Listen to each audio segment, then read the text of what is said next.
Yeah, so more Space Marines. Like, I don't know. Are we ever surprised at Games Workshop releases the fact that the subscriber model is yet more Space Marines and yet another Chaos? Well, it's another Chaos Warrior type thing. Yeah. And it's just like, it's not very inspiring. I mean, it's not just that it's a Space Marine; it's the fact that it's a bloody Smurf. Always fucking Smurfs. And I think with this year, they would have at least maybe have painted him red. But 25, 30? 25, 30 quid, yeah. Meanwhile, I've got arriving tomorrow Constance Blaze from the Warmachine. Warmachine app subscription. And what like, that would be 60 for the... So in euros, it's 70 for the app, and the model is like 85. Yeah, right? Euros. So it doesn't... and can be used in any army. Yeah. Whereas, like, the Marine is a Marine, and the Chaos Nurgle Warrior thing is a Nurgle thing. Yeah. So, ooh.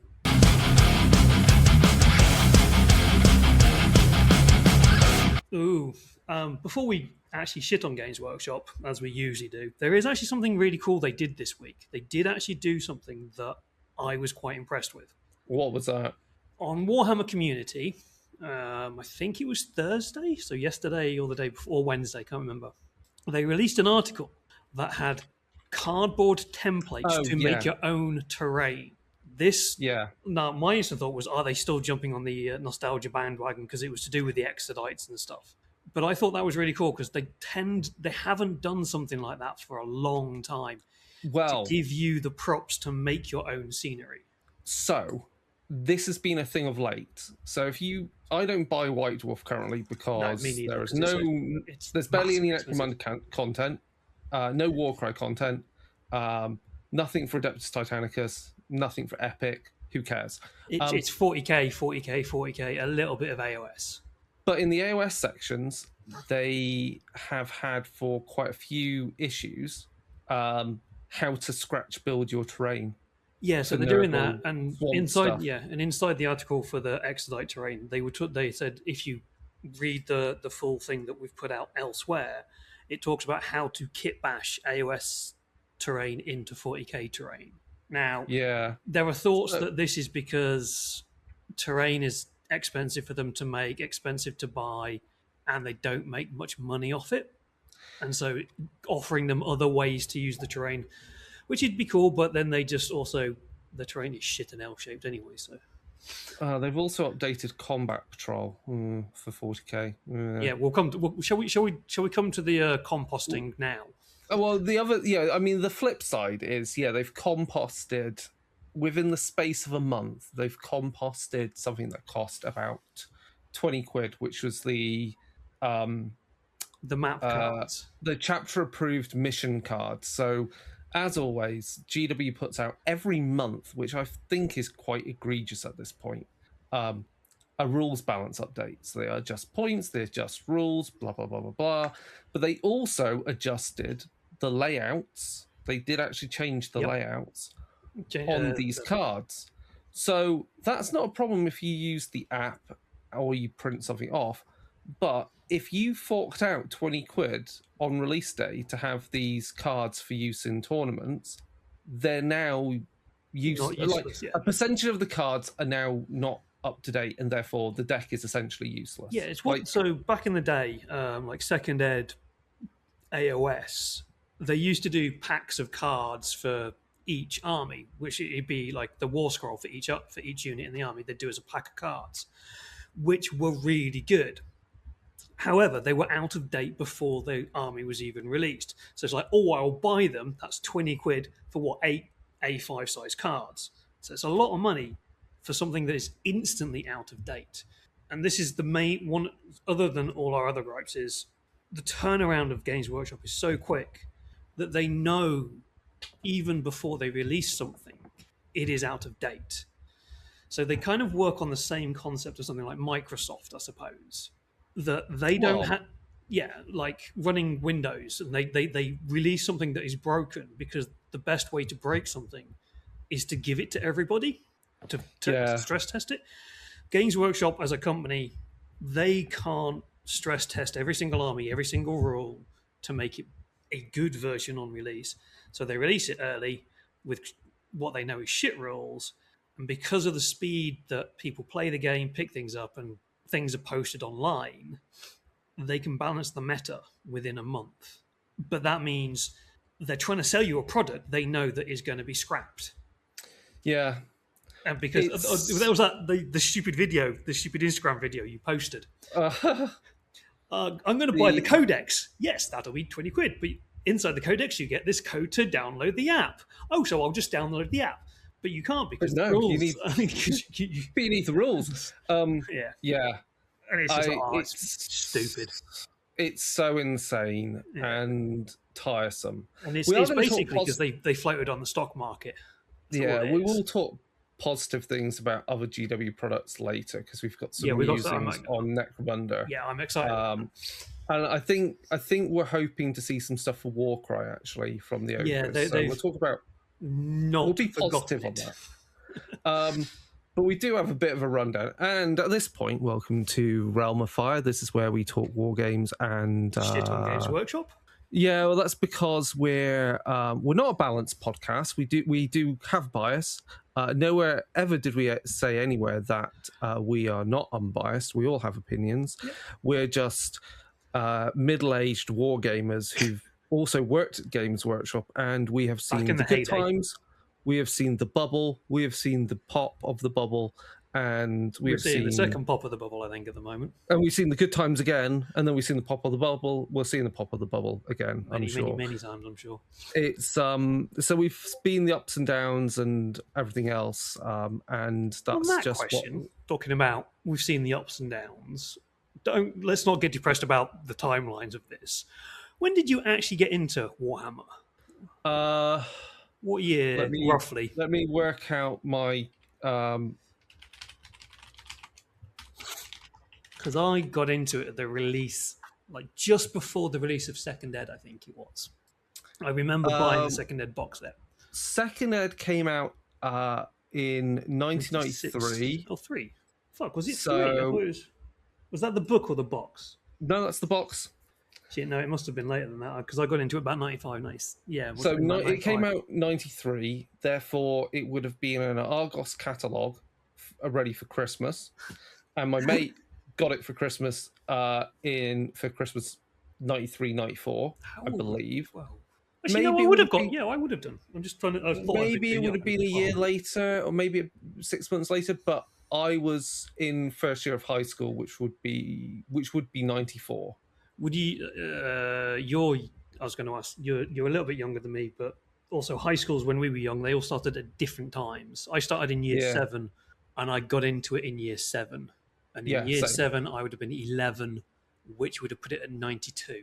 If anybody can do the maths on that, you can work out how old I am, and I'll tell you, I'm 44, and I'm going to be 44. Well, you could have got into it in 92 because it wouldn't have been released then.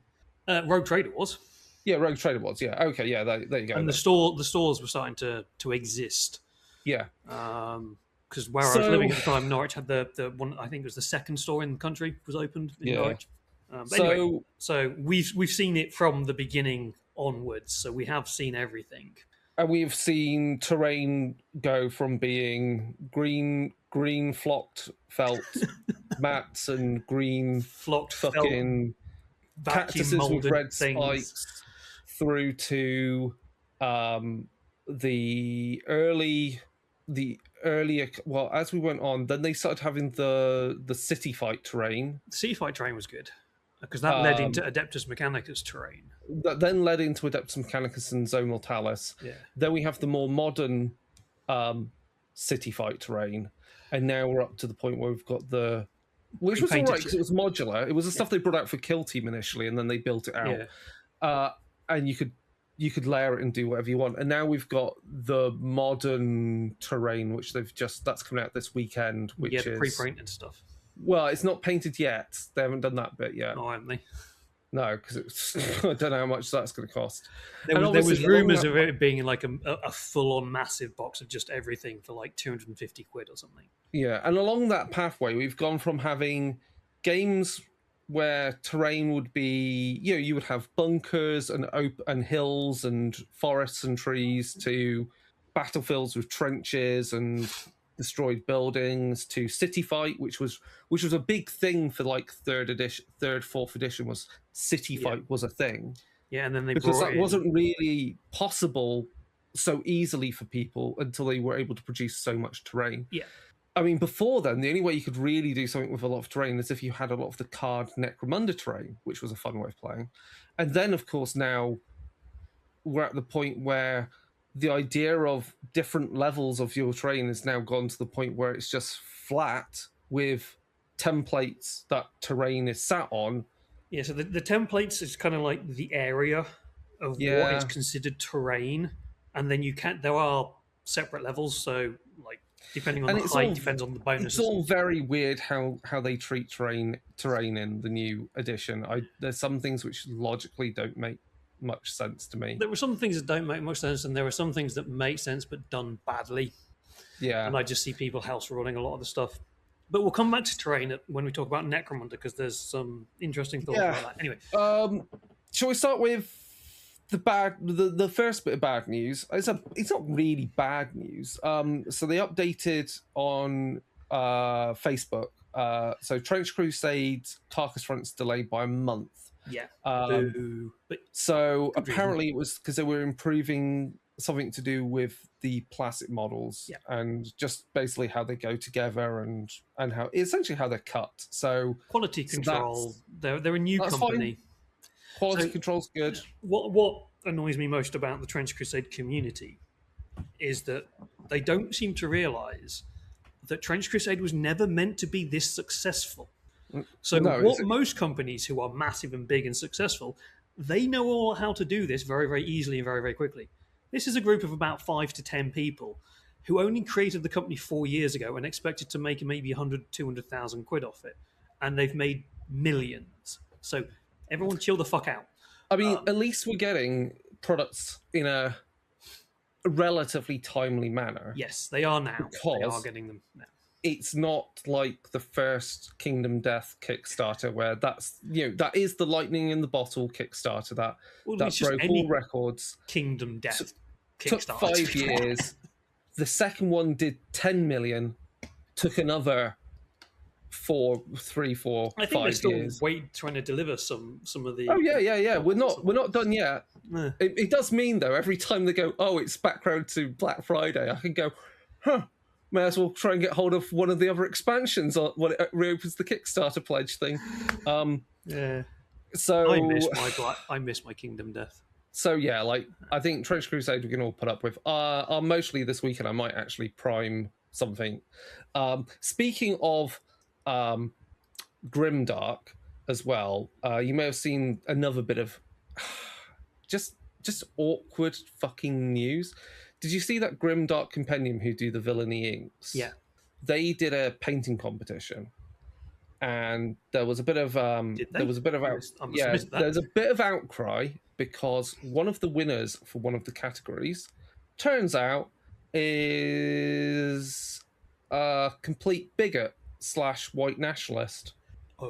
And obviously that was called out by people as being, well, this is not good. And then obviously you've got people going, but it's about the minis. What's it matter what his opinion is?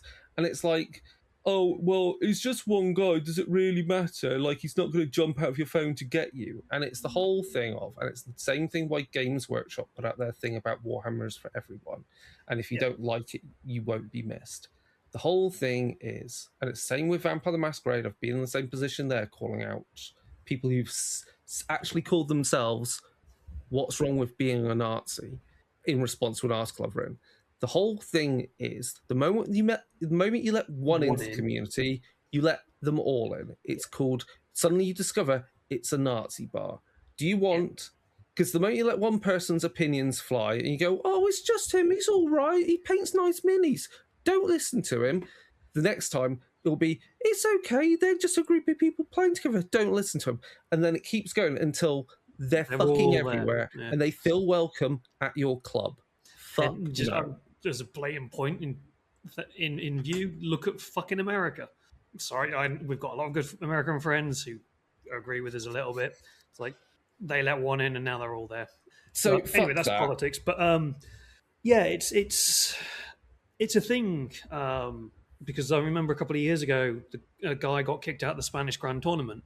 After Yeah. everybody complained that he was wearing a Nazi T-shirt. And it's like, you can't let that shit slide. Everyone goes, you separate the art from the artist, but if the artist is making money and then using that money to promote their ideology, you can't separate the art from the artist. J.K. Yeah, Rowling is making fucking billions off her dumbass books, and then using that money to promote her fucked up views. You can't separate them because she's using money from the art to promote. Don't you mean Robert Galbraith? Because that's the only way she can feel comfortable if she identifies as a male to write crime. Right? Yes, exactly. For reference, go watch Stuart Lee's basically stand-up The session. recent one? It's brilliant. Yeah. Also, you all like calling the Pope something, not his real name, so get the fuck over calling someone by a chosen name, you dickheads. Anyway. Yeah, and I mean this is also, we're gonna say, I mean, anyone listening to this and you're gonna go, oh, why can't you just talk about wargaming? We are. Because we're anti-fash podcast, as you should know if you've ever listened to Darker Days Radio. Yeah, if you've ever listened to the other stuff, we're quite yeah. And so the other thing we'll also say is, I mean, about it is that the problem is that people who have been made unwelcome or have disliked the direction of where Games Workshop are going with things have jumped ship thinking, oh, Trench Crusade is the safe space, the big tent for us now. It fucking isn't. No, you look at the people who wrote Trench Crusade. They're the ones who originally wrote Games Workshop in the satire of Margaret Thatcher's fucking setting. Yeah. So they're not supporting you fucking Nazis. Just because it's trench warfare does not mean they like fucking Nazis. Yeah. So yeah, go fuck yourselves if you're fascist pricks that play war games. Also, you're not welcome. If in September we're releasing Let's Go Murder Fucking Nazis in Space game, so yeah, fuck you all. Anyway, right, let's next up. talk about some other fun stuff. So let's quickly go with some good stuff for Warmachine. So as I say, like, yeah, you saw that, I didn't. Hey, did you watch it? Yes, I did. Right. So I've got Bandit arriving tomorrow with Concerts Blaze. I will record an unboxing and put them together, do full 360 videos, and I will hopefully get one of them painted in time for PeachCon. I'm getting printed for me a variety of Cephalax Drudges or Criterions, one or the other, for PeachCon for paint and takeaway. So if you come along, paint them. I will have paints there. Paint and take. You get a freebie. Then I had a game of Warmachine last night. First time using Kador since fucking forever, and since the update, and used the Mastodon. That was fun. The power 24 axe to the face of a tiny little war beast. It got deleted. That was just great. No, it was really, it showed the fact that against a slow heavy army like that, and when with a big base model, you can dominate multiple objectives at once. You've got a lot of board control with something like that. Yeah. And so my opponent was using Fane of Nero, and he just needed to move faster and get up the board quicker. He dilly-dallied. I'm also guessing, like, because Fane have only just really come out, they are very limited in what they can take. They've still not had a full release. Whereas with Kador, you've got so much more kitchen choice. Sink. Yeah. And what else? For me, I finished my Orgoth, so I'm actually getting to painting again, so that's kind of cool. I just need someone to fucking play with. I've started painting the second half, what they call the Nis. What are they called nowadays? Yeah, they still called Nis. The Nis Elves Final Hunt. Yeah, I finished painting them as well. Yeah, you've just, did you finish yours? Yeah, I've just started mine. They're good models. I mean, it's a shame they're not. It's a shame they're not a starter army themselves anymore. But you never know. That might happen in time. It might happen in time. But the fact that you can use them in Fane of Nero and House Callus Yeah, is fine. They are nice models. yeah. I do hope they bring more of them back because they were good fun. Yeah, I did yeah. like them. What was I going to say about War Machine? Other things that were You've got fun. the 3D. So yeah, 3D coming up on the 3D stuff. So they revealed on just now on the live preview. There's gonna be STLs through My Mini Factory for the Pharaoh Meat Thresher, the big rolling wheel of death thing. Awesome. They've been hinting at a super heavy / colossal Pharaoh War Beast, which is the evolution of Sturmendrang, I think. So I think he's had his head cut off and put onto a bigger body because that's what Pharaoh do. Yeah, because they're not There's Frankenstein more. crocodiles. There's terrain coming out objectives coming out on STL for Fane of Nero. So they're like cauldrons of blood and shit like that. There's also specific STLs for terrain for Grimkin that looks particularly creepy trees and creepy stuff. Isn't that just an update to the stuff they did for the end of Third Ed? Because I know they did a load of terrain for the end of Third Ed. So maybe I think there might be an update to it. So that's looking good. And then they're bringing out with Galactic Armories who do the cosplay stuff. They're doing STLs of the big sword that the Fane of Nero Warlock carries, which is insane. So nice. So that's fun. And then what other cool stuff they say was for War Machine coming out?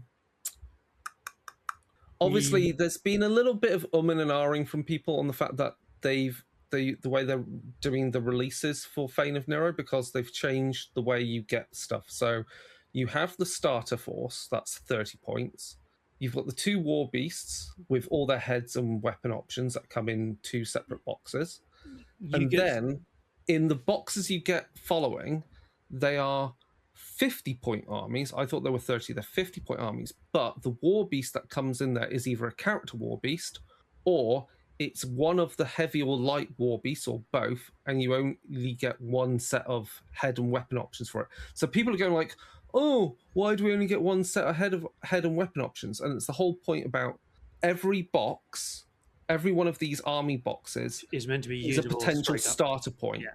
And I know people go, but I want all the weapon options and it's going to cost me a bit more. But on the other hand, you and I have both witnessed when people at games, playing Warhammer or 40k or whatever the fuck, buy something, are totally bamboozled by all the options. And just stock build. And they just glue it all on, or they don't know, or they glue it in a way that's not even playable or something. Yeah. And that's not a great experience. So trying to make everything as good as possible for people new to the game is a good thing. Yes, so, I think in like the big army boxes, I think it's a really good thing. In the command sets that they do, so you get the 2 war beasts and the war caster. They don't do that for Fane of Nero. They're not doing that for Fane of Nero, okay? Because I thought that was a great thing to do, because then you can just kind of like magnetize everything. So yeah, you can get the war beast with the arms. You can also print off the alternate sculpts of the heads and the arms. Yeah, I mean, I don't think you're ever going to please anybody. You're not going to please everybody. Like if you think about when we got into War Machine back in the original days, yeah, like everything was metal. It came with every warjack or war beast came with one set. That was it. So if you wanted to have different armaments, tough shit, you had to buy multiple copies of the thing. But also, they weren't the same sculpts. They were actual different sculpts. So your gaps. Yeah. I just remember the Troll Bloods. Even though the Dire Troll was the base war beast, there were multiple versions of it. One who was carrying kegs of explosives, just the one who would just rip your fucking face off, and they were just different sculpts. So like you can now just buy the base thing, and then if you've got access to a 3D printer or a friend with a 3D printer or like an art studio, so a lot of art shops nowadays tend to have 3D printing stuff in studios and stuff. You can go down and print them off. You don't Yeah. have to buy multiple copies anymore. So, but it swings around about. Some people like it, some people don't. I'm still 50-50 on the idea of 3D printing models. It's getting better all the time. Like, It's not so much the print quality. The print quality is fucking amazing compared to what it has been. It's the resin. I'm not a fan of resin. yeah, I mean that's always going to 'Cause I nearly be chopped a my thing. bloody finger off. I think, like I say, my experience of the more recent resins have been much better. Yeah, and the other thing I need to ask. I'm going to ask Steamforge Games about this again. So they've got a licensed printer in the US for doing the terrain called Terrainiacs, Uh-huh. but I want to know if there is a UK licensed printer for the terrain, because for those of us that don't own printers, like, yeah, sure, you can find a friend and bum some cash to do it for you. But also, if you want to get stuff printed maybe quite fast, rapidly, and not rely on the goodwill of someone else, it'd be nice if there was an official licensed printer in the UK. UK So- or Europe somewhere. So I'm going to push on that and find out if there's one of those. Or if they're working on it. would be Yeah, cool. so there wasn't anything else really in the reveals I can think of. Like, they've got a few epic sculpts of warlocks coming out. So the Fane of Nero Vorsalith list, yeah. So that looks pretty. He looks chonky and big, which is good. So it's nice you just get variants and stuff like that for kind of not much money, which is good for that. Yeah, so I think that's. I think I'm that's trying to it think for if there was. Warcry. Not Warcry. I'm trying to think if there was another release for Warmachine. I think that's it There's right the now. Troll, who is actually a warcaster, not a warlock, which is just Yes, that's shipping soon. Yes, Yep. that's their journey. It's the Journeyman Trollkin Warcaster with Ramhead, which is a super heavy. I think it's super heavy warjack. Kador, isn't it? Cobbled together out of Kador and Signar weaponry, Yeah, it looks which amazing. is awesome. The one Love thing it. I'm really waiting for though at the moment for Trollkin is for them to actually. I don't know if it's out yet or not, but I want Gumbjorn in his tank. Oh yeah, no, he's out. He's out to Is buy. he out? I don't know if I don't know if he's out. I've not seen him on any of the French websites, so I might have to go direct through Storm. Yeah, he Steamforge. might be a direct only, possibly, because some stuff is like that because it's quite. It doesn't sell, maybe not sell quite enough. Yeah, I don't it probably won't sell very much, but Gumbjorn was always one of my favourite warlocks for the troll one, and now he's like, I've upgraded my rocket launcher to a tank. Oh, also on the stream, people were being cheeky, asking, "Are we going to see the return of Gorshade?" And it's like, is he going to be? If he does, is he Fane of Nero or is he Crix? And it's like, no answers were given on that. So Silence. silence. You never know. I thought he was. He does have a but- habit of maybe swapping sides somewhat. Yeah. So it'll be interesting to see, like, with the story, if he does come back, how they've developed that story. Yeah. So that's all pretty cool. What next? I mean, so Shall we start So with the hand wavy comment that Games Workshop made about Warcry? yeah, so I think the new Ogre Moor Tribe miniatures I think Amazing. are quite great. Yeah. Quite an evolution from the ones previous. Yeah, there is a lot of umming and ahhing and annoyance in the Ogre community, unfortunately, because they have appeared to have gotten rid of a lot of the black powder weapon units. Not the iron guts, but the other ones, I can't remember what they're called, but they've got rid of a lot of the black powders. Noblars are now gone to Legends as well, so they don't exist in the units anymore. Not that anybody took Noblars before anyway, they'd kind of been written out as well. So, but I think Noblars really only had their place when it was back in Warhammer Fantasy. yeah, they've probably gone to Fantasy, whatever it's called, the Old World now. Old World. But no, the models are a really good upgrade, really nice. Yes. And it's almost like they're putting thought and design effort into the game, unlike they do to the other game. But They did make when they announced it on the Big Summer stream. I don't know if it was on the stream or if it was slightly elsewhere in a chat comment somewhere. Someone asked, "What about Warcry?" And A lot of people ask about a lot what of about people asked about Warcry. Warcry because it's been a couple of years since an actual release, and a lot of the box sets are unavailable. In fact, I think almost all of them are unavailable now on the website. So if you go into a shop and you see a box of Warcry, well done. But they said, "We've not forgotten you." That's all they said. So Games Workshop officially said they've not forgotten Warcry. So what does that mean? They're talking about it as they're doing the Ogre update. So are they going to do a new box? Are they just going to give us new releases for the game? Are they just going to give us rules in White Dwarf as they've done over the last couple of years? Like nothing official, but it's supported through White Dwarf. If they continue to support through White Dwarf, it will just go to fan updates and it'll turn into more time. It's the only way I'm going to buy any. If they do Warcry rules for them, I might get some ogres for Warcry because that'll be. Sorry about that. But then the other thing is we should talk about is Necromunda because that's the big thing really, and I've been thinking about this hard about what their route is on this. So with Necromunda, as we've said, it's a complete Necromunda as it stands right now is a complete game, more or less. Yeah.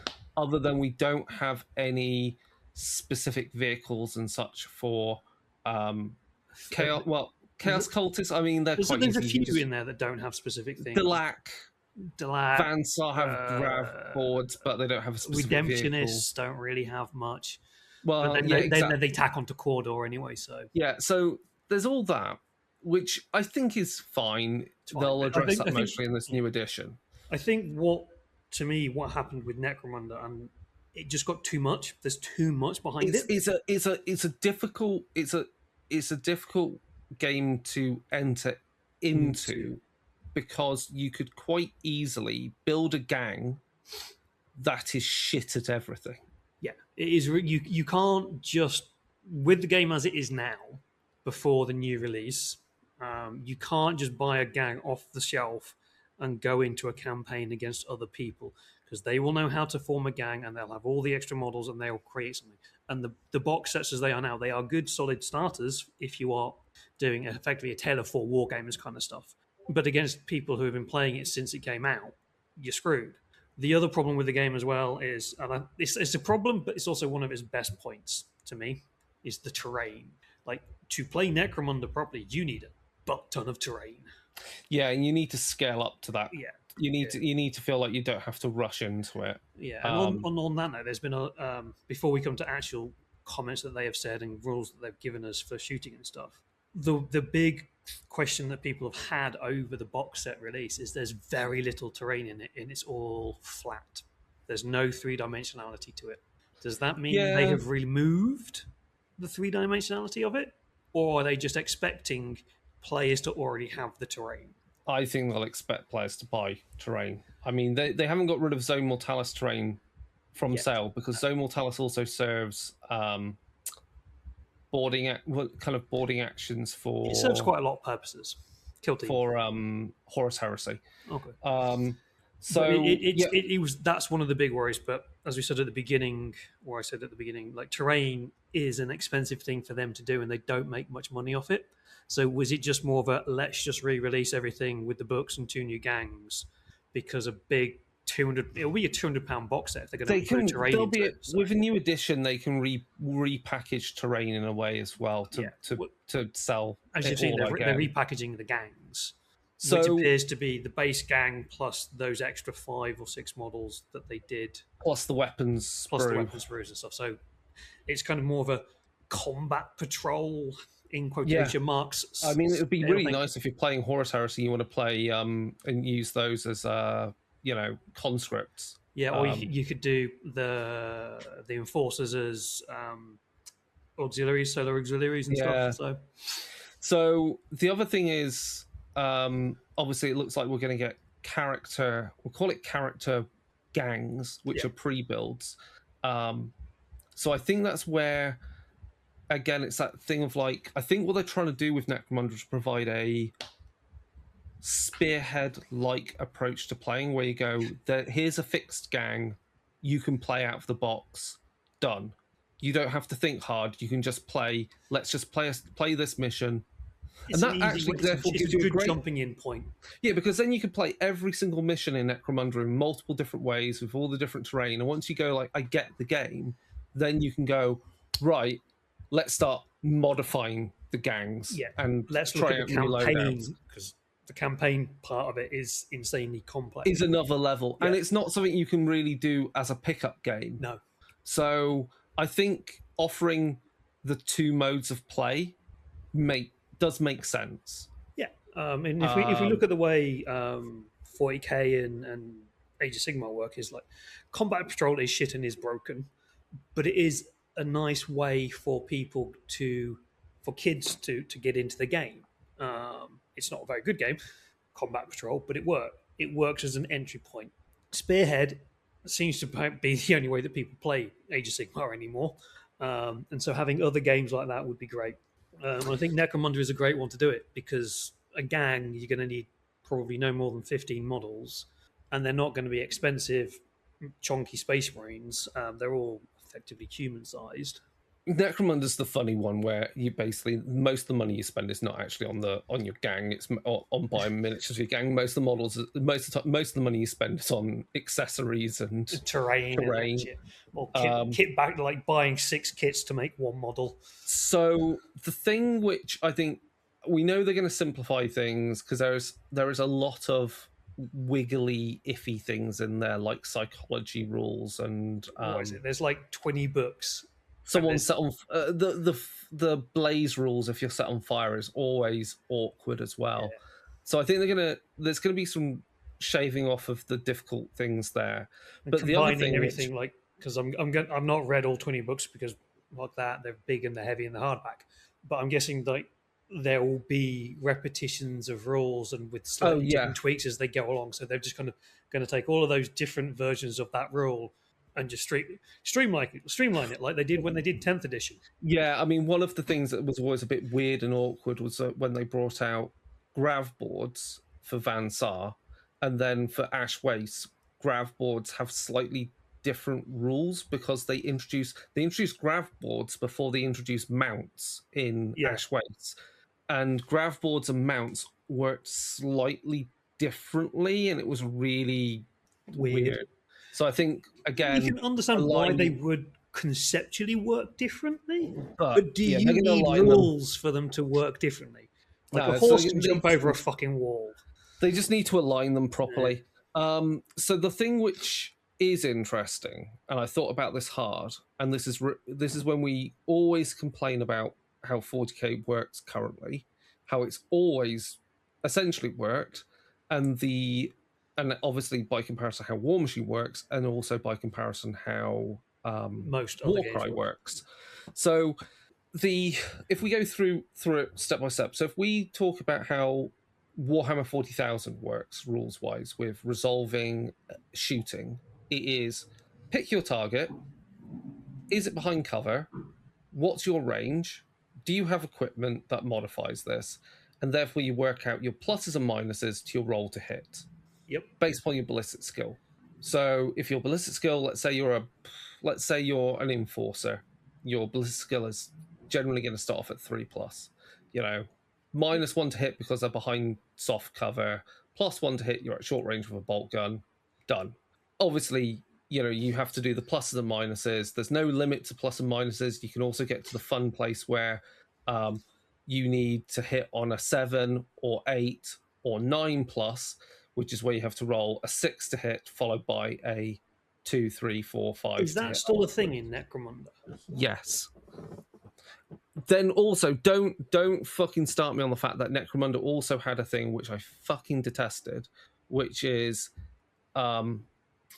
if there was it was a weird thing of, if there was a model within 1 inch of the line that you were drawing to the target, and you miss that target, there's a chance you could possibly hit. Yeah, but the possibility you hit it was on a flat 4, 5, 6. I thought it was on a 5 or 6. Oh. but it was it was regardless of how much cover they were in. Yeah. So if that target was in more cover than your initial target, and you missed the initial target, You've but got a still better chance rolled a of hitting 4, 5, them 6, than you did still of the hit other them, fucker. Yeah. which is fucking bullshit. So you could do Yeah, shenanigans. like you could literally have like, because it's done on the volumetric thing. No, it's not done on volumetrics, is it? It's done on if the little pistol of the fucking guy I is wish stuck out. Necromunda used volumetrics like Warmachine as Yeah, well. Don't get me if started on that. any game out of Or Games Workshop Infinity. that needs volumetrics, it is Necromunda. It needs Like silhouettes. Yeah. if you look at Infinity, Yeah, does it?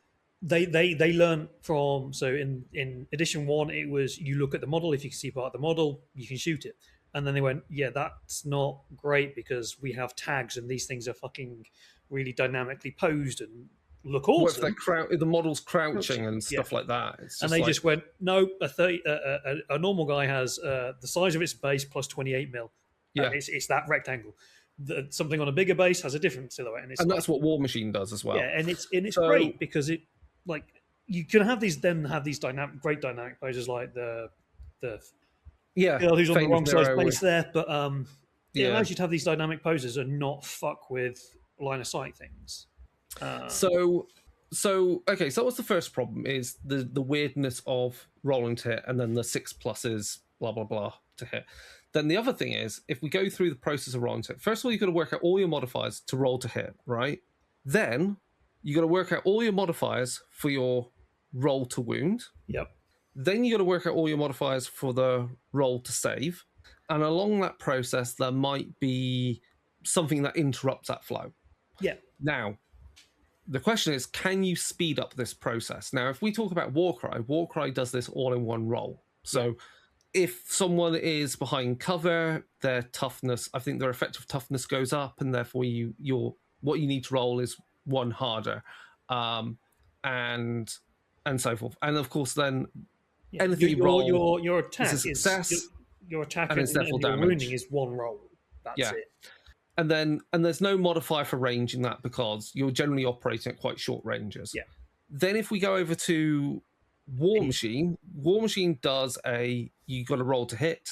You're going to compare your roll to hit versus their defense. You'll add some dice, maybe subtract some dice. You may add or minus bonuses to your roll to hit, to your range attack roll and their defense due to cover and line of sight. Once you've done that, generally there are no re-rolls. Because if you're going to be in a position, you might have added some more dice to your dice pool, or you might have to add dice and take the highest, or add dice and take the lowest. Then, on top of that, once you've hit, and it might trigger something on hitting, then you do the roll to damage. So there's no such thing as a armor save, because rolling to damage then goes straight through to whether... Yeah, it's how much damage you cause beyond the armor. You have to get past, so you can hit, but then you have to get past the armor value. And you might have some things that do some shenanigans with that. That's quite useful. Like if you've got certain units in the game have got, I'm trying to think what it's called, snipe. Yep, allows you to automatically. Isn't snipe the one that allows you to choose the on Warmachines? It allows you to choose the. No, I think I'm trying. One of them. They're called. Either one lets you choose the column, which is always useful, or you can just forgo the damage roll and just do 1 point of damage, which is great because that means those units can just delete grunts that only have one damage. Yeah, point. It allows you to wonderfully pick off like solos. That as well. To me, the one thing that really separates out the two rule systems, other than the main core mechanics being slightly different, or not being vastly different, and it's one of the things that I think is quite bad in both Age of Sigmar and 40k, and possibly within Necromunda, but nowhere near as bad, is rerolls. Oh yeah, well we've got that. Warmachine doesn't really reroll dice, but 40k, effectively everything you roll, you're re-rolling. There are skills, there are command point things, there are army traits and abilities that if you stack it all correctly, your army can be hitting on twos, re-rolling ones, wounding on twos, and re-rolling ones. And then your opponent is going to be rolling if the save modifiers are there, not taking your armor off. You're going to roll your save rolls, and then a lot of things have invulnerable saves, or what's the one? The one where you ignore mortal wounds or whatever they're called. The second save. You end up with 2 saves, and it just becomes ridiculous. They're It's a stacking lot to so much. track. They're stacking so much on top of each other that they effectively cancel each other out. Yeah, because a lot of the things in Warmachine, I always find once you've worked out, it all still flattens down into once you've worked out, it all flattens down into the same resolution pathway. Yeah. Whereas And therefore you 40k does that as well, but everything becomes the same, like across And- everything, and it's just The other weird thing that 40k added in, I saw, which is your modifiers after you've worked out all your modifiers, your modifier to hit, your pluses to hit, are capped out at +1 or -1. No matter how many you get either way, you end up with either you've got +1 to hit or -1 to hit. But also there are now other modifiers in the game which will also change your ballistic skill. So if you're a ballistic skill 3+ Marine, you could have a modifier that makes you ballistic skill 2+ to hit, but then there might be something else going on, which means you're at 2+ to hit, but with a -1 to hit on your dice roll, which is different to a +1 to hit ballistic skill 3 with +1 to hit. -2 or whatever. So it's they do 2 things. They modify the dice The roll stat. itself, or Yeah, they and then modify the stat. and I find that very confusing. And it is very confusing for people who don't read every single sentence of the meta and try to work out what Games Workshop mean, because there will be things within other abilities and stuff that are specific to stats, and there'll be other things that are specific to the dice roll. And it is a very, very minute kind of thing that will be top level tournament understanding. But for your everyday gameplay of just going to a store, playing your friends, pick up games, it don't really make that much difference, does it? I had this so on a very similar line, I had a very similar conversation-ish about Eat the Reich and as I was playtesting Eat the Hive, in kind of like the terminology of changes the attack rating and changes the GM's attack dice. Yeah. Because they are effectively the same thing, but also not. So it is these kind of fine tuning things. And anyway. But yeah, so to get to the point of what I think is hinted There's a at point here. about what they're going to do with the update to Necromunda, the new version of Necromunda. I'm excited anyway. Is I think they're effectively trying to move all the modifiers to the very last step. Yep. Almost at the very last step, because all of those modifiers along the way, does it really matter? Because if you miss, you could go, oh, it's harder to hit you, right? Harder to shoot you can mean one of 2 things with cover or with range. If you're firing at someone that's behind cover, you might hit the target, but it's obviously punching through a bit of metal that's in the way or a bit of concrete in the way. Likewise, if they're further away from you, your aim is not as good, so you hit them, but you clip them.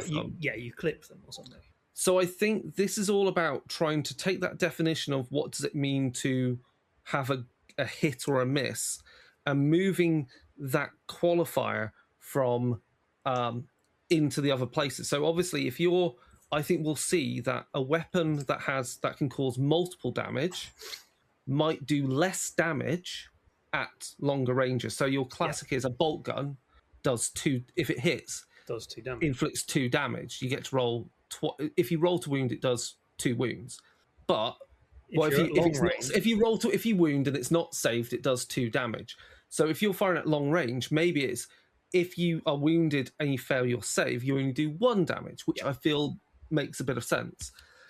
And so that could be a way of making things easy, because generally when you roll to wound, there aren't often many modifiers on your roll to wound. Not really, no.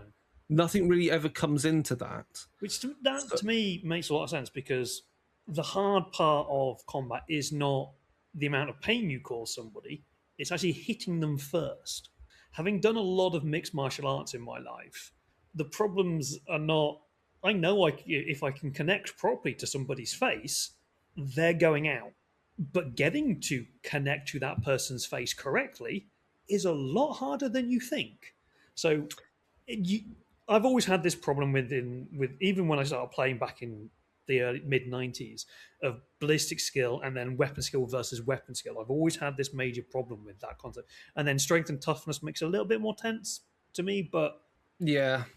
So it's an odd thing. So I think the pathway is that they're trying to make it quicker to work out what your roll to hit is, because then if you hit, you hit, and you move forward, and if you miss, you can go on to the next thing you do. Yeah. So they're making that resolution very quick and short circuits to the end of the process.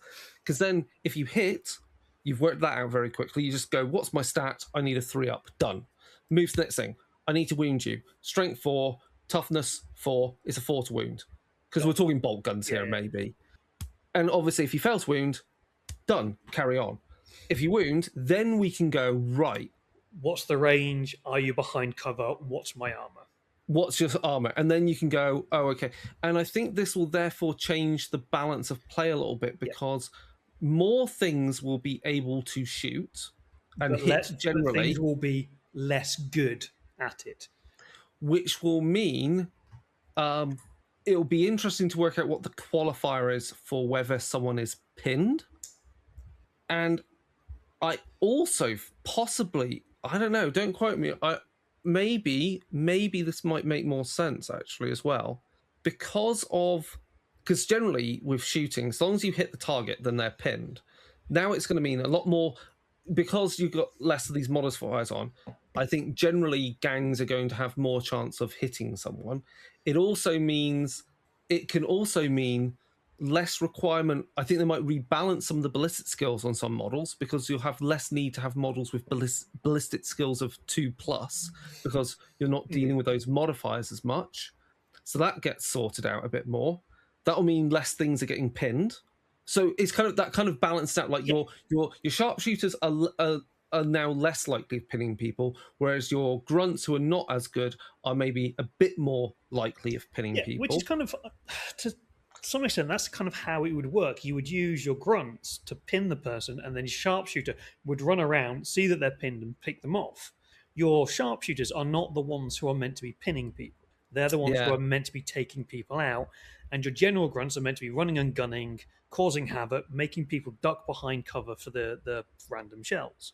But if what you say, kind of like, if this long range thing where it reduces the number of wounds, I think that's a really good idea, because it then forces you to actually get up close and personal. Yeah. And some things I was seeing, I played N17 up until about 2021-ish. So I've not played it for a very, very long time. But it did turn to a point where people would just hide behind cover and just shoot from behind cover. There was a lot less combat.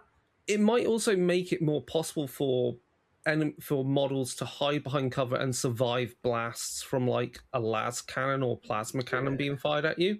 You can just imagine it vaporizes the wall in front of you, and you just start there going, "Oh shit!" I give up. This my next point, which is if range and cover impacts your save and the amount of damage being dealt to you, could this foreseeably mean that models generally have a larger gamut of wounds, bringing it more into line with Warcry? Yeah, that would be cool. Like there is. So I kind of, when I was at UK Games Expo, I played N5 Infinity. I think they're on the 5th edition. They're either 4th or 5th edition. I can't remember what it is now. Played that. To me, it is Necromunda to some extent, but it's high-tech Necromunda. Yeah. And I also had a chat about Warcrow. Not Warcry, Warcrow, which is their fantasy version of the game, which is probably leaning more towards the Necromunda in the terms of dice, because it has its own special dice. And I think Games Workshop could learn a lot from these two games. Like, they have their problems. Like, Infinity is massively overcomplicated by the sheer number of special rules in it. If you think Games Workshop has a lot of special rules in 40k and bad. Actually, no, the wording in Infinity is really good. It's just there's about 700 special rules, but the mechanics of the way the dice rolling works in these two games, I think, Games Workshop could build on, because it is the same thing of getting behind cover, covering lanes of fire, and modify, like just simple modifiers. Infinity only works on one dice roll. Yeah. So what, two depending. You might roll two if you're looking for an advantage or something. Yeah. Depending on the skill, but you're always kind of, your modifiers are based upon that one single dice roll. And as we saw with War Cry, just having that single dice roll, even though it's a dice pool, it created for a very dynamic, quick, and interesting game. So I don't think the other particularly think, like, I get why they do the many dice rolls, because Necromunda is very much more for the older crowd. Yeah. So, but also the other thing I just thought about with the change of the if they change how things interact with the saves and wounds based upon range and so forth and cover, it also, I think, opens up the fact that we can have a greater degree of delineation of models based upon their amount of wounds. So because right now, let's look at our enforcers. All of your models start with one wound, except for your gang leader and your champions. Champions might have two. I think they have two. And a gang leader has two or three. I know the Orlocks, their gang leader starts with 3 wounds, right? But it's like, why does a Juve, who is effectively a 15-year-old kid, have the same number? Well, probably a 10-year-old kid. This is Necromunda. As a ganger, right? As someone who's been in the wars for a bit longer, knows how to take a shot. And those wounds, the amount of wounds often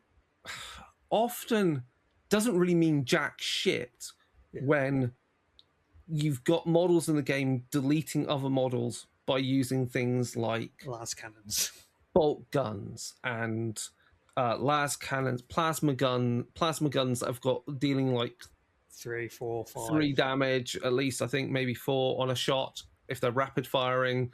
That's a lot. So I think making the amount of wounds in Necromunda you have as a bit wider, in conjunction with how you rebalance everything to all be dealt with in that final bit on the save and wounds, I think is more interesting, maybe even more nerve-wracking, because it suddenly gets to that point and you're just like, if I don't save this, I lose a model. But it makes that also kind of, but it makes cover then really useful. It makes cover way more useful. Makes for more interesting storytelling, because it's like you can possibly push things a bit further. You get this kind of more risk-reward aspect, but it also, at what point then do you bottle? Yeah. Like, because it's like, instead of you've lost a certain number of models and then you have to do all the death rolls and stuff, it's like, oh, actually now everything has been reduced to 1 or 2 wounds. The next shot is going to start. The next round is effectively going to wipe a load of people out. It gives people a bit more longevity. It gives you longevity. It gives you kind of more of the intense street fightness of what it's meant to be. Like, knocking somebody out in Necromunda, they just then go, they're lying down and somehow they get recovered and you roll on the tables at the end. It's like, so I wonder how much of this is being learned from things, again, like War Cry, like Kill possibly Team. Also Kill Team. I do worry that they're going to lean into the Kill Team idea, because Kill Team nowadays sucks. But the other thing is, the other, and I think this is where we finish the discussion on Necromunda. It's like, because it's going to be called Necromunda. It's not Under Hive anymore, is it? Necromunda Skirmish. It's called Warhammer Necromunda Skirmish. Yeah.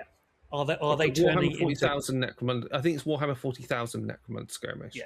Are they aiming to bring it into the main setting?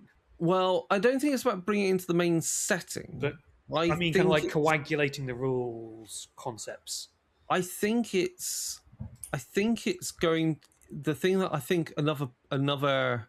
I haven't watched the video, but I think what they were basically saying is let me find it.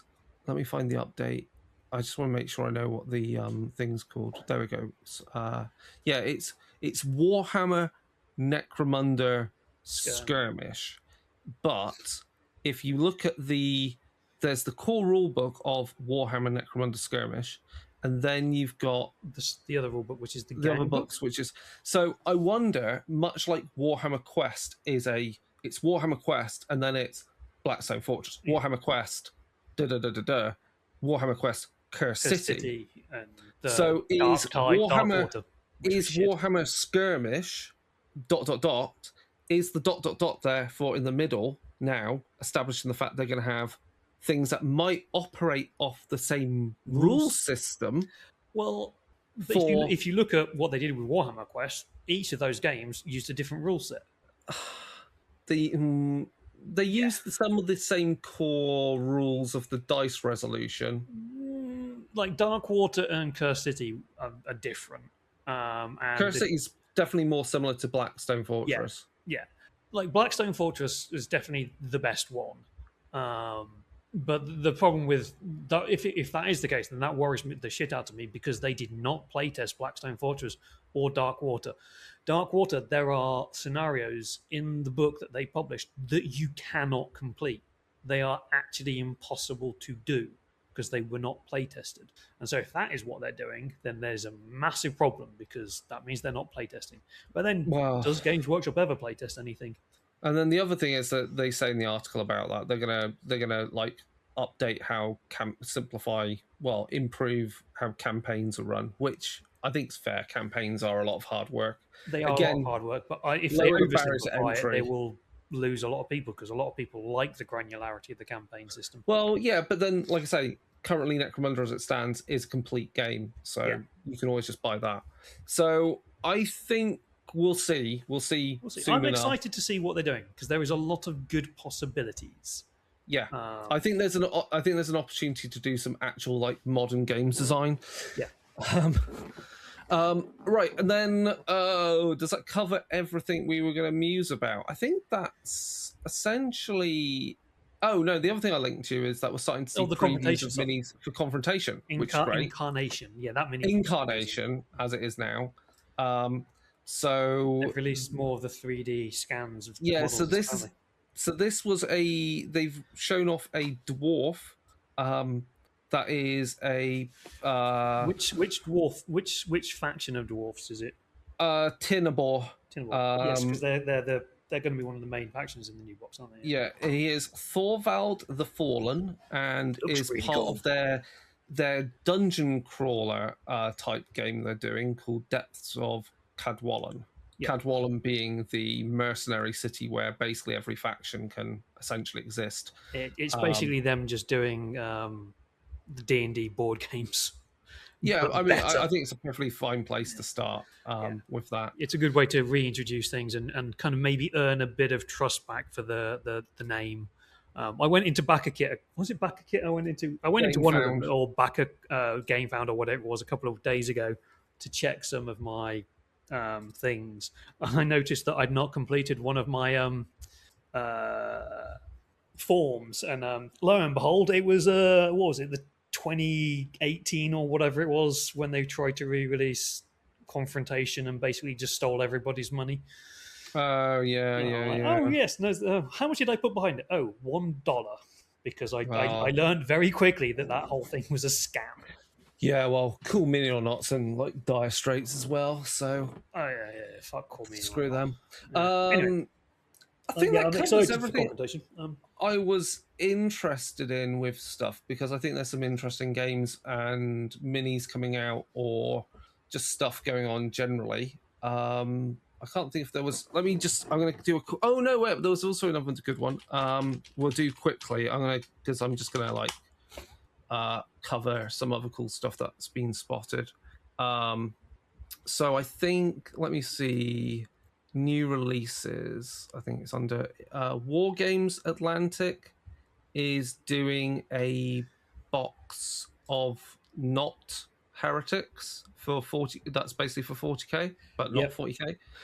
For Deathfields, it's called the Damned Army. You get for £75 you get 12 infantry armed with las guns, Effectively, last guns, yeah. 12 infantry that are female sculpts, 6 brutes, so ogres, 3 heavy weapon teams, an artillery Ogrins, unit, 40k, yeah. yeah, 8 crew, and a full command team. Like, Yeah, War Games Atlantic is the place to go Cooking. if you want kind of alternative sculpts for especially guard kind of units.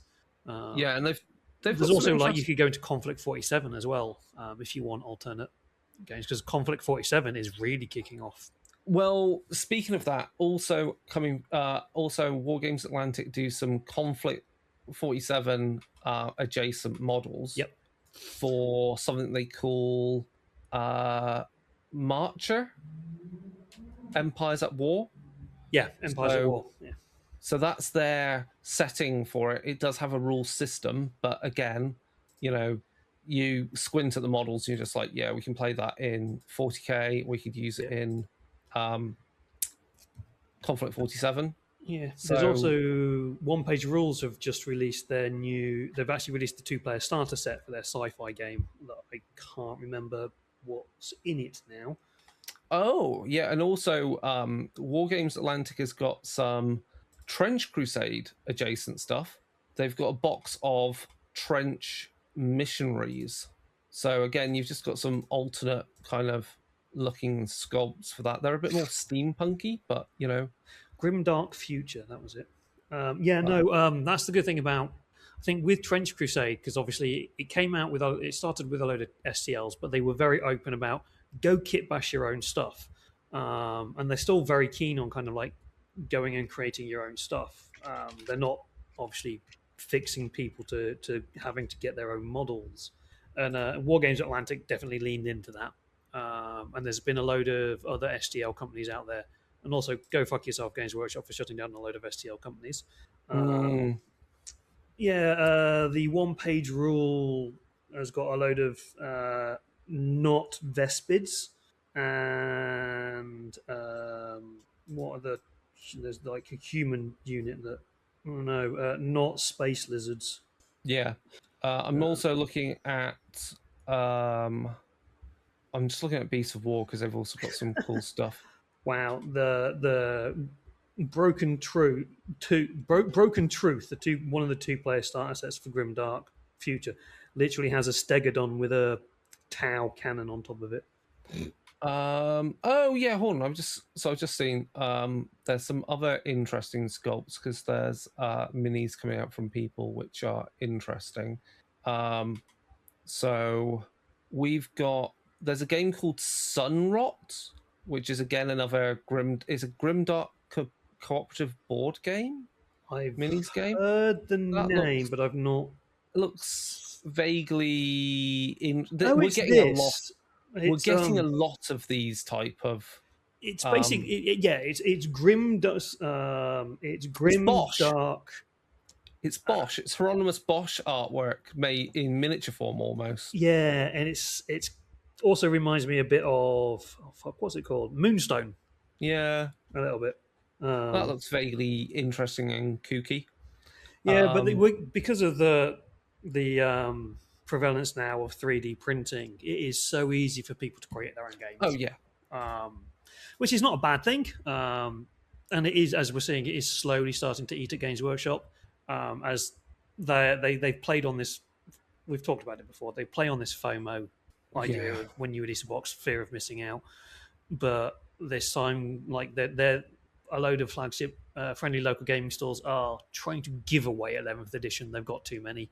Yeah, right. So, the other thing I saw, just when we just have a look at the news, because we're not a news podcast, we're just a shit. We just shit on people. But I'm going to I'll look at websites like if you want to find good on stuff, either check out Wargamer or On Tabletop or whatever favorite place you want to go. On Tabletop. So used to be Beast of War. Yeah. Because I've been watching the X-Men 97 cartoon series season 2, which is fucking fantastic. So there's a Marvel Crisis Protocols got a miniature kit coming out for Onslaught, which is the manifestation of the egos, resentment, anger of Xavier and Magneto. So they're kind of like their essences kind of combined psychically to create this like Magneto on drugs kind of thing. And it's a really cool model, actually. Like, I've been considering, like, I don't know, Marvel Crisis Protocol is not cheap. And I've been thinking, like, is it something where you can just get some fixed war bands, gangs for it and just play that? Because I've also been watching Daredevil, like, Born Again, which is great. That's the new one. That's the moment. I've watched all of Daredevil now, and I watched Defenders, and I watched season 1 of the other shows that tied into Defenders, and I don't have Disney. It's the best bit of MCU you can get because it's so fucking grounded. Like when I like the original stuff as they came out when they were on Netflix before Disney Plus, loved them, but I just won't go to Disney because they keep doing dumb shit. Yeah. And then what else? Westphalia Miniatures have got some miniatures for Pirate Borg. So you've got some ghosty undead. And there's obviously the 2 Kickstarters going on for the miniature game of Pirate Borg. So there's 2 Kickstarters, which I don't know why they're 2 and they're running simultaneously. But that's fucking weird. Yeah, I think they're doing basically the same people. One is the game, and one is someone doing 3D sculpts for the miniatures of the game. Right. But also, Pirate Borg is great because it was one guy who did it, and all the art is done by him. And you can tell the pages where he liked doing the art, and pages where he didn't like doing the art. And then related to that, there's a company called Medbury Miniatures, which has got some more fantasy pirates, which would be pretty good for some Mordheim. So that's kind of cool. And then I'm just going to go over to Wargamer because they always do good news and articles on things. See what other interesting sculpts are out. I mean, the Exodites are interesting from GW. I mean, I think we need other. I want to get Mike on to talk about those because he likes them and I hate them. Where was that? Sorry, there's that.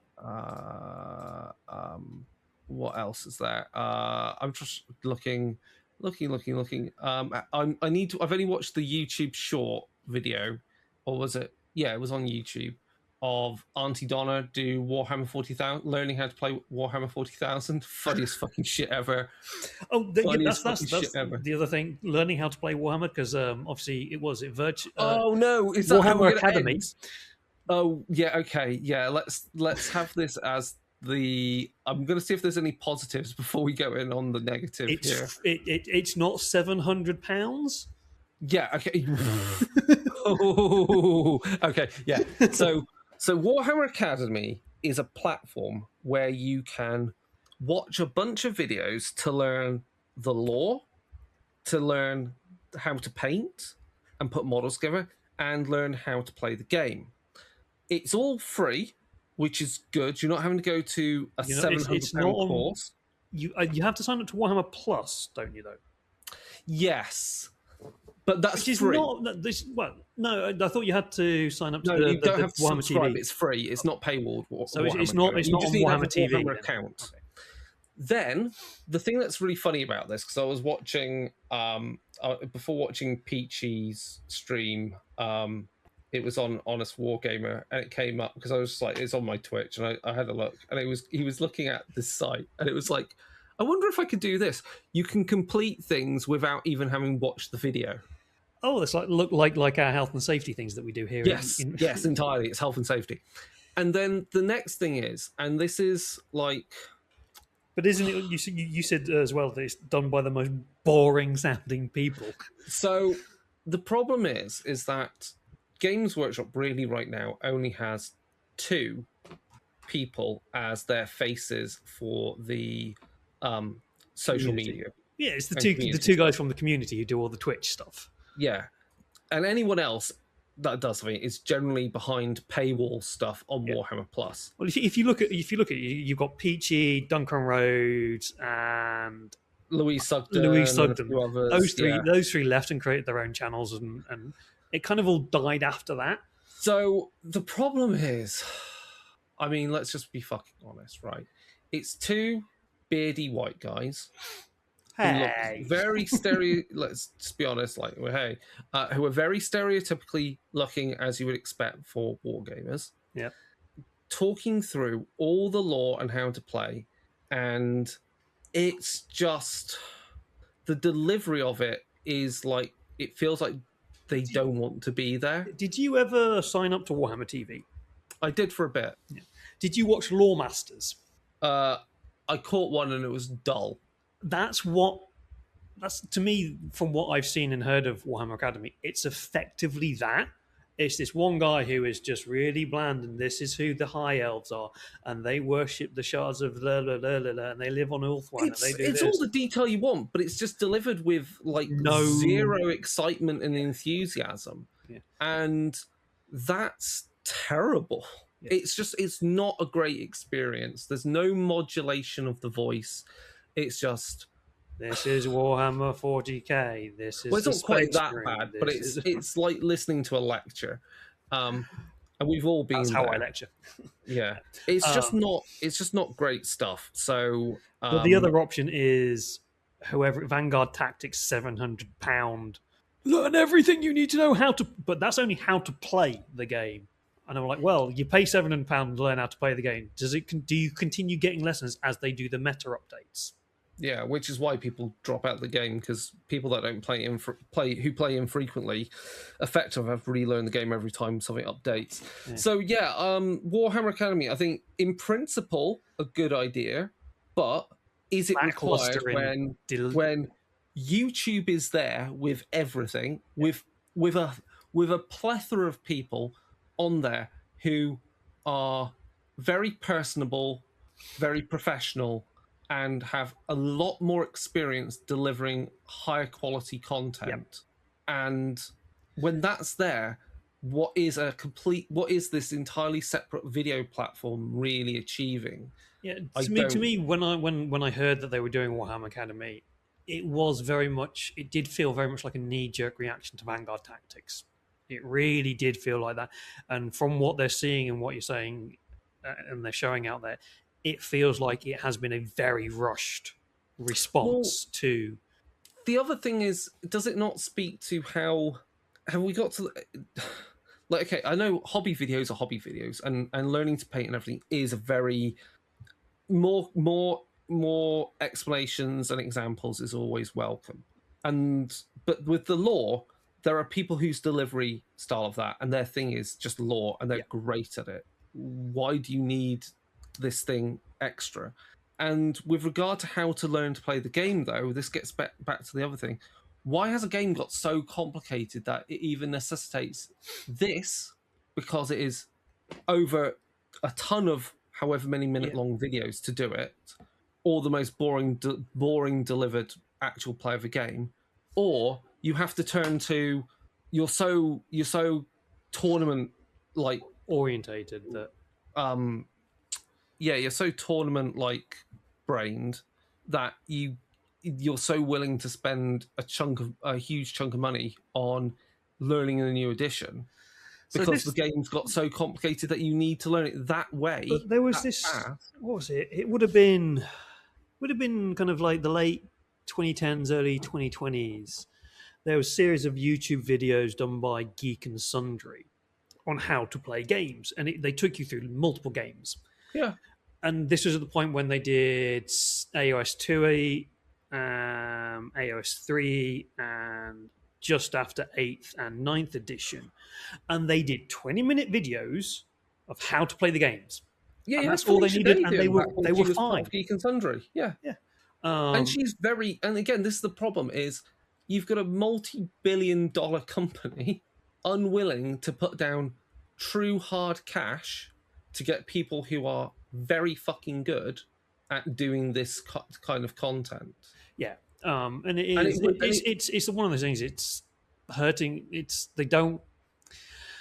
There is very much, to me, a corporate thing now in Games Workshop where they don't want to hurt the bottom line. If they don't have to spend the money on these people, and they've got people inside the company who are willing to do it for pennies, they'll do that rather than hire other people in. And then they'll also spend a lot of money on takedown orders and stuff on people. Yeah. So it's very much a I don't know. We'll see how things plan out over the next couple of years. As you say, we're massively biased and have our own strong opinions. And at the moment, those strong opinions are Games Workshop and go fuck itself. Except Necromunda. I hope Necromunda survives. I hope Necromunda as well. Back. I'm glad there's new releases for Adeptus Titanicus. I want to see more of that. Old World. I mean, honestly, what I think, as much as I don't really give a shit about Old World, the fact that they're releasing 4 army boxes, and they've done Battle March. Is it Battle March? Battle Marches, which is the new setting. It's the new kind of campaign thing. But they've released 4 600 point. I want to say, which are basically 4th edition armies. In size. Yeah, and they are perfect starter armies to get people playing. It's vaguely enticing. Yeah, no, and like to me, I don't want to play the Old World. It's just to me, it's an RPG setting now. I don't really care about anything else. But those Chaos models, when I saw the new Chaos for the Old World, and the painting that they'd done on them, and obviously separating it now from the Archon and AOS setting, I got very tempted. And Cafe does tempt me a little bit because these are really cool, new, interesting, dynamic models. We are getting to the point where I feel like Warhammer Fantasy is getting Old World is getting what 40k has had the joy of over many years, which is that modernization of design, where we have now reached almost the end point of that with 40k, which is why we're so bored of seeing Space Marines. And Warhammer Fantasy is much more exciting because we've finally seen realized the designs that we always saw on the pages as art, but never quite translated into miniatures. Yeah, and one of the reasons why AOS to me is great is they are refreshing the models. The ogres has taken some time, but my god, they've done well with that. Yeah, they're less Fu Manchu ogres like they were originally. And they've redone the dwarfs, they've redone the elves, and they've redone a lot of stuff, and they've given them their own flavour that is not generic fantasy. And we're starting to slowly see that creep into the Old World, though I don't ever think they will change the High Elf look. I don't think they'll ever change the Dwarf look or the Empire look, but they will modernise slowly over time. I think they'll modernise the design concepts and build concepts of them and make them more solid, I suppose. But it's not a game for me. Nobody is ever going to convince me to play it. Sorry, Mike, you will never get me playing that game, and I will never spend money on it. Glad people enjoy it, but don't ever tell me it's the best game on the planet, because I do not like ranking up models. So let's finish off with then. So between now and next episode, hobby-wise, like I say, I've got Bandit and Constance Blaze and the Gallant paint, and I've put together the Necromunda. What are they called? Necromunda Enforcers, Palantines, or whatever they're called. Palanites. Is it Judges? Yeah. They looked cool. The Judge Dredd models. Palanite Justicars. So they're fun. They're the actual like street level. Street level. Well, no, they're not street level. They're the ones who the enforcers when there needs to be like someone taken to court. Judge, jury, and executioner on the street. Whereas the enforcers are really kind of the ones that just do the riot suppression and bring the heavy weapons when you really need to take out the pigs, so to speak. So I've got them put together. I will also put together the Underhive hangers on, because there's like a slopper and an ammo jack and a hive watcher and a rogue dock and a dome runner. Yeah. I hope in the new version of Necromunda they release a lot more of these kind of hangers on plastic, because that it builds the world to me. So and then also I might also prime up and get some Trench Crusade finally out of the starting blocks. I was hoping to have Trench Crusade before August, when I'm going to take a lot of holiday, and I could have got into it over holiday, but obviously end of summer now. I'm going to finish off my final hunt. Then I've got to prime the Signar Gravediggers and the Crix. Cool. Factorum. Nectar Factorum, and then I've got the Trollkin. You got a lot that seriously you've got to be able to find some people to start playing. It's got to No, be there are possible. people. There's one person I know who wants to try miniature gaming at work, but schedules and things at the moment are not working. It's the problem is Warmachine is not easily accessible in France at Yeah. the moment. There's only really one or two websites that sell it. It's not stocked in any stores. The two games that are played, from what I can see, mostly here, are obviously Warhammer, any Warhammer game, and Conquest. Yeah, that makes sense. Being Parabellum is a French company. No, Greek. Greek. Okay. So it's quite a big thing here, and then you in stores you'll also see the Star Wars Legion, a little bit of Star Wars Legion, Infinity. You see a little bit of, Yeah. but it's well, at least that's what I see in Lyon. But then You know Lyon what is a you bit need of an to odd do? city. You know what you need to do? You need to sign up to the Longshanks website, which is where they record tournament play for Warmachine. Then Ask. make sure you've got your email from your Steamforge website shared onto it. So because Don't then ask me what happens- my. I've got like 7 email addresses. So anyway, what you can do with those signed up, it means then anything you do on Longshanks as a press ganger in future will be registered with Steamforge, so you can claim freebies. So that means running demo games, running hobby nights, running leagues, playing running a tournament if you get that far. I'm not going to run tournaments, and running narrative campaigns even. So yeah. So they're trying to make the fact that try and convince. So I need to convince my friend to actually get a game.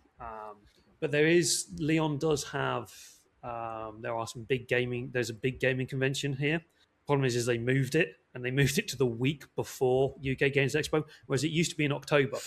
And if it was in October, I'd have probably done stuff. But I can maybe speak to the guys at Steamforge and go, look, come to this and let me do stuff. Like, well, yeah, exactly. So I just say, learn Warmachine in English. Yeah.